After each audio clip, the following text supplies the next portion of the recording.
A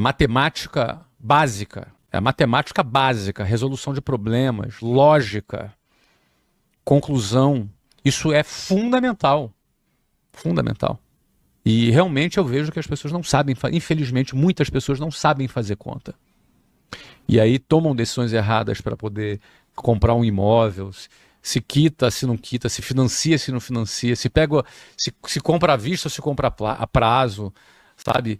Nossa, essa conta toda, essa é uma equação, é um algoritmo da tua empresa. Exato. Cara, e se eu aumentar o preço aqui, quanto é que muda na margem?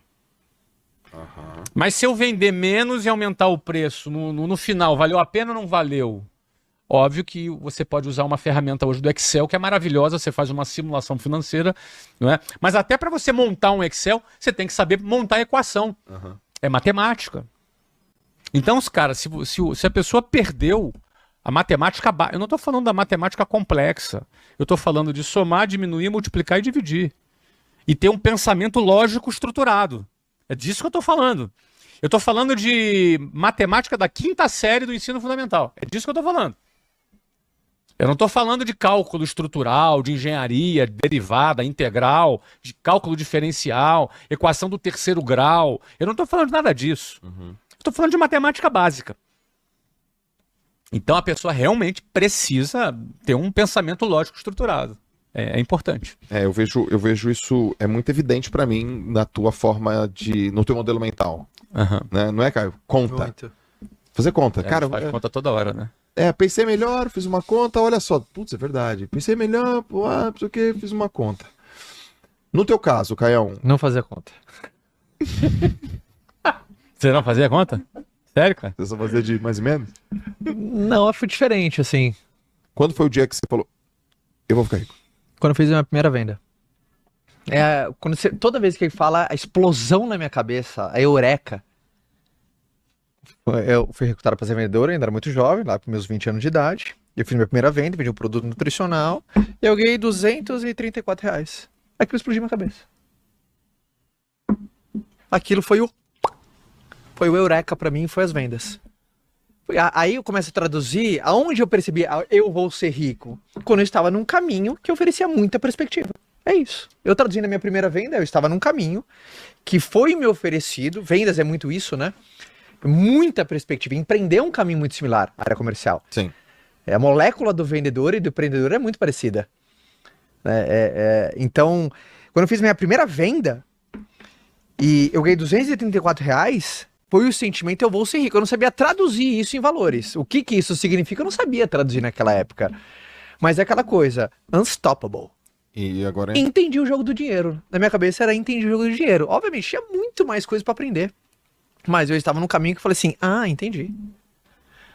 Então, ali foi o meu primeiro design. Porque eu sempre fui um cara que, desde moleque, eu sempre falei, eu quero ser rico. Eu também. Desde que eu me entendo por gente. Eu não falava, sabia? Eu falava. Eu não tinha isso na cabeça. Toda vez que eu encontro... não era moleque. Toda vez que eu encontro minha avó, eu falava. Dona Ivone, um beijo, Dona Ivone, maravilhosa, amo minha avó. E eu acho que eu conversei isso muito com ela, né? Eu conversava muito com a minha avó nesse sentido. Eu morei com a minha avó durante um tempo, então a gente falava muito sobre isso, né? Sim.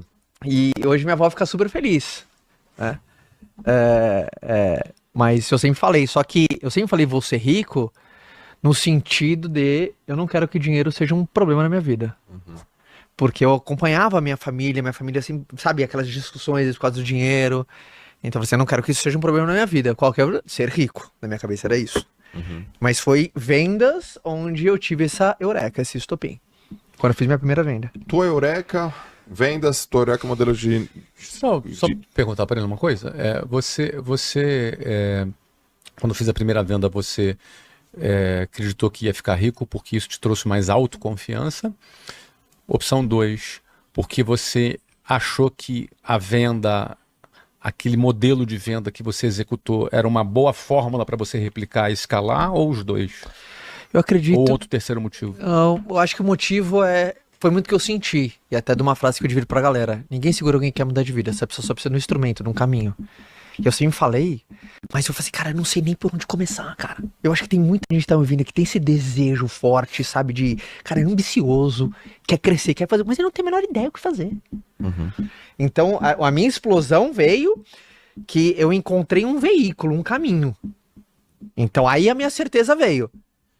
Porque eu sempre tive uma confiança alta. Eu sempre confiei. Eu sempre tive essa confiança Ou seja, isso aqui é o caminho. Essa isso, confiança isso te alta. encorajou. Depende de mim. Depende de mim, esse é o caminho. Eu nunca tive a síndrome do vira-lata. Eu sempre o contrário. Aí eu não sei vir. Eu acho que, obviamente, tem muito mérito do meu pai e da minha mãe. Eu nasci dentro de uma boa incubadora de autoestima. Eu não lembro de nenhum momento minha mãe acabando com a esperança. Eu conto muito da Dona Meire, as pessoas sabem disso. Então a minha mãe plantou, que é o que trabalha com meus filhos. Você fala isso muito. Se eu tivesse deixar uma coisa só nos meus filhos, acredito em você. Porque você colocou uma fórmula de sucesso dentro dele, que, cara, não importa se eu estiver aqui, o que você vai fazer, vai dar bom. Lembra disso. Lembra disso. Então eu era um cara extremamente confiante no meu taco. Encontrei um caminho que oferecia perspectiva e um cara extremamente paciente. Eu sou muito paciente. É muito louco. Eu acho que uma das coisas que eu sempre mandei muito bem, eu flutuo bem nas duas extremidades. Eu sou rápido e paciente ao mesmo jeito. É aquela coisa, se tiver que fazer 100 ligações por dia, eu vou fazer. Paciente. E se tiver que fazer durante 10 anos, eu vou fazer também. Paciente. Eu consegui flutuar muito bem, porque para muitas pessoas isso são forças antagônicas. Você só precisa ter certeza que esse é o caminho. Eu só preciso ter certeza que isso vai levar no meu sonho. Entendeu? Aí, obviamente, eu caio dentro de um campo que vendas é muito isso, né? Não tem dia ruim que resista a 100 ligações. Treinar não vende, vender treina.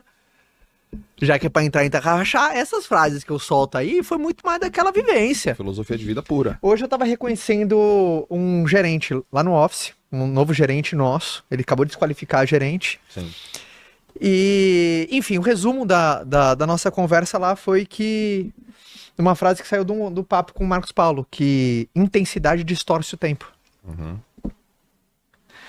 Intensidade, ela distorce o tempo, desde que você esteja no caminho certo.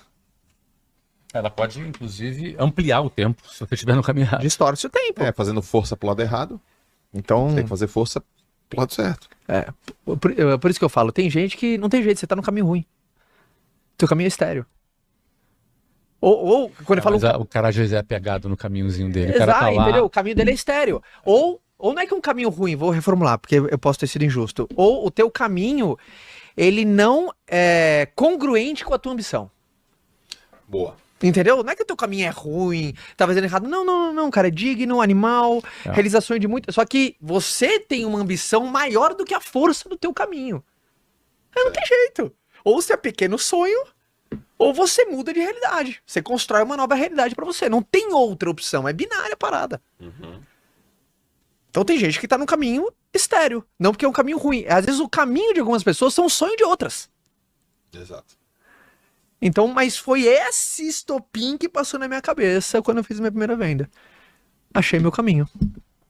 Quando eu fui conhecer ele, eu expandi. Eu tava muito confortável como vendedor. Quem me colocou na zona de desconforto foi você. Eu conheci ele, você estava ganhando R$500 mil por mês. Um pouco mais, talvez, né? Nada mal, 600. nada mal, Não tava né? mal. É? Sim, o Caio não é um cara que fica se promovendo. Eu tô fazendo esse trabalho aqui. Nada mal. Eu tô fazendo esse trabalho aqui para encorajá-lo aqui, né? Assim, ele tava ganhando 500, 600 pau por mês ali. E aí a gente conversou bastante. Depois que ele gravou um podcast comigo, eu tava mostrando para ele que isso era pouco. 2017 foi 2017. Que isso era pouco. Que tinha uma riqueza que era outra riqueza, que se chamava equity. Imagina como é que eu ouço isso. Eu achava que eu tava Equity, ótimo. que oração? 3 é equity. Que conversa é essa? Obviamente, a gente está no Brasil e que isso não soe de maneira prepotente, mas quantas pessoas, entre aspas, estão no seu valor do sonho e você fala assim, nossa, aí dá uma entorpecida, né? Claro que ganhar R$500 mil, R$600 mil por mês não é pouco. Mas para tua capacidade já desenvolvida, tanto é que você ganhava aquilo, era pouco. E aí é que tá. Quantas pessoas boas estão conformadas com uma realidade porque ninguém diz para ela que aquilo que ela ganha é pouco para ela. Precisa de alguém falando Para a também. competência dela, para a capacidade dela. Ela precisa de alguém que amplie a referência dela. Porque de repente, no ciclo que ela já tá, ela já é que ganha mais. Ela tá assim, não, graças a Deus que eu ganho isso. É verdade, é bom ser grato. Mas eventualmente aquilo já é pouco para ela. É pouco para ela. Tipo, se o Messi estivesse jogando no time do Bangu hoje, ganhando 100 mil reais por mês. É pouco ou é muito pro Messi? É pouco. É muito pouco. É muito pouco. Entendeu? Ah, mas que 100 mil é muito dinheiro. É muito dinheiro para a maioria da humanidade. Mas pro Messi, Sim. se você estiver jogando no Bangu, ganhando 100 mil por mês, é pouco.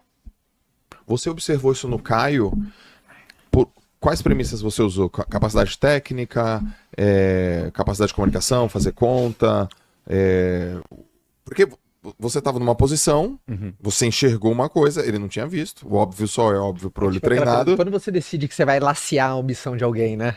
Aí você soltou... Por que premissa você decide lacear a ambição Você de alguém? semeou nessa terra aqui, o cara... Quê? Posso mais?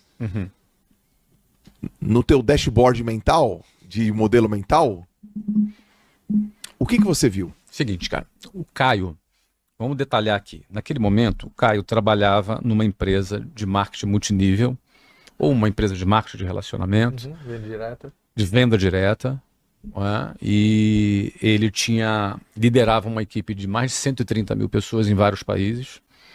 Ele era um dos líderes dessa organização, uma empresa americana, não é?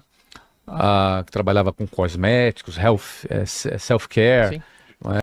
Esse era o perfil dessa empresa. Jornais Brasil. E o Caio era um líder muito atuante. E o que ele ganhava era resultado do trabalho dele, da produtividade dele. Ele não tinha um salário fixo, não tinha 13º, não tinha fundo de garantia, não tinha nada disso. Então, se ele vendesse, com a equipe dele ganhava. Se não vendesse nada, não ganhava nada. E a média de ganho dele era essa, entre 500 e 600 mil reais por mês. É um cara que ganhava aí, na época, com o câmbio da época, você devia estar ganhando aí uns 3 milhões de dólares por ano. 2, 3 milhões de dólares por ano. Não é? Ou seja, é sempre uma coisa variável. Se a gente botasse para valores de hoje, seria mais do que esse valor que eu falei. Né? Porque na época, estou falando de 2017, né, Caio? Então, quando um cara ganha o resultado daquilo que ele produz, ele não está recebendo um salário de alguém, ele está produzindo aquilo que ele está ganhando, ele já tem uma média superior, assim, 2, 3 anos produzindo, ele atingiu um determinado patamar de competência em liderança, gestão de pessoas, recrutamento e seleção, técnica de vendas, gestão de canal, comunicação em diversos canais, vídeo, escrito. Ele já atuava disso. Eu sabia disso porque eu conheci ele naquele dia e ele me explicou o que ele fazia. Certo. E aí, pela minha experiência, um cara que já faz tudo isso e que ganha 500, 600 mil, pode estar com uma algema de ouro. O que é algema de ouro? É aquilo que prende a pessoa de dar um salto maior, porque ela está ganhando tão bem que ela pode ter medo de sair daquela condição confortável e dar um salto maior. Pode acontecer em todos os níveis isso, né? Pode acontecer em todos os níveis. De um cara iniciante... Aconteceu comigo. Aconteceu com você? Acontece em todos. As duas coisas que matam o empreendedor. Ó, Um bom pode cargo estar e um bom salário. acontecendo com a gente agora. Algeminha de ouro? Pode estar acontecendo agora com a gente isso. Pode estar acontecendo com cada pessoa que está nos assistindo aqui. Porque o que é algema de ouro? É quando você pode mais, mas você está preso numa condição confortável. E às vezes você não vai para mais, ou por medo, ou por ignorância. É isso aí. Naquele momento, quando eu conversei com o Caio, eu sei que eu deixei ele muito incomodado. Eu sei que eu deixei ele bastante desconfortável ali. Um desconforto positivo, entendeu? Levou um tempo ainda até a gente ele conseguir equacionar e etc e tal. Mas o ponto é que esse é aquele incômodo positivo que faz você sair da sua zona de conforto. Então, por que eu identifiquei isso? Porque eu vi, um cara que está produzindo isso, e a pergunta que eu fiz para ele é, cara, e se vende tua empresa amanhã? O que acontece? Tua empresa é vendida. Quanto da tua amanhã. produtividade fica para você, né? Quanto a sua produtividade fica para você. Então, ou seja, falar sobre equity é falar sobre esse assunto. Ele foi um dos grandes responsáveis, o Flávio, de difundir equity mais assim, entre equity no Brasil. A galera mais empreendedora, assim, nesse jogo, assim. No mainstream. No mainstream, assim, né? Foi o Flávio. Porque também era é o que você falou, né? Até aquela proposta de 200 milhões era um jogo que você falou, o que tá acontecendo, né? Pois é. Era um jogo Sim, que o cara tava bem, já tava rico. Não é questão só de ganhar mais ou ganhar menos. Não se trata só de ganhar mais dinheiro ou ganhar menos dinheiro. Trata-se de o que eu quero realizar na minha vida. O que eu quero construir na minha vida. Que legado eu vou estar construindo? Eu estou trabalhando aqui só para pagar minha conta? Só porque, ou seja, tem uma frase que eu não me lembro que filme que era, mas quanto te pagaram para você estar fazendo o que você está fazendo e desistir do seu sonho? Eu não lembro que filme foi isso, mas teve um filme que era assim: quanto te pagaram para você estar fazendo o que você está fazendo e desistir dos seus sonhos? Cara, que forte, hein? É forte? Não é? É muito forte. A gente não pode nunca desistir daquilo que a gente quer, do significado que a gente quer ter por causa de um salário. Ah, porque eu tenho conta para pagar. Parece até meio nobre. Não, eu sou uma pessoa responsável, eu tenho um filho. É o contrário, né? Se você tem filho e tem família, você tem que ter mais apetite ainda para você proporcionar uma boa vida, uma boa perspectiva para sua família.